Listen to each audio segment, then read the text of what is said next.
que professionnelle, on peut dire c'est quand en fait j'ai réussi à avoir le logo. C'est très bête à dire, c'est-à-dire que j'avais déjà travaillé depuis 5-6 ans sur le projet donc Tibouboune, et c'est quand en fait la créatrice, la designeuse m'a remis le logo, et là je me dis oh, là c'est une étape de franchie, et là j'étais euphorique pour un simple logo, c'est très bizarre, mais j'étais euphorique d'avoir réussi à arriver jusque là. Donc la première fois que je me suis sentie femme, je pense que c'est quand j'ai été maman. En fait, je me suis dit, quand j'ai vu mon petit bébé, je me suis dit, j'ai réussi à faire ça. En 9 mois, c'est moi qui ai fabriqué ce petit bonhomme. Et que maintenant, en fait, il y a quelqu'un qui compte uniquement sur moi.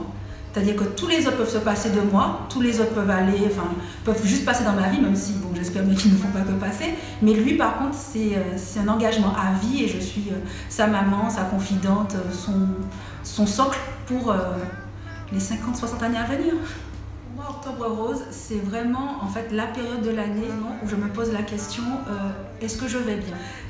Et c'est pour moi en fait un mois qui est très important et qui mérite d'être rabâché pour justement qu'on n'oublie pas que c'est possible, parce qu'on a tendance à se dire que ça arrive aux autres et pas forcément à soi, surtout que moi dans mon entourage j'ai pas eu à rencontrer ce qu'est et à soutenir des amis. Mais pour moi en fait c'est très important parce que la femme, malheureusement, enfin, dans ces sociétés, se définit beaucoup par sa poitrine, son physique.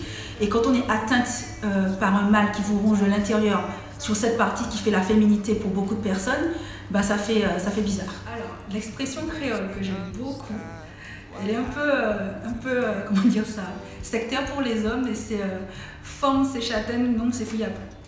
Donc en fait, ce qu'elle signifie pour moi, c'est que dans tous les cas, en tant que femme, on va y arriver. C'est-à-dire qu'on sait très bien que la châtaigne, quand elle tombe, l'arbre repousse derrière. Donc, quelles que soient les épreuves qu'on va passer, nous, on va y arriver et on va de l'avant et on a les moyens pour ça et les capacités.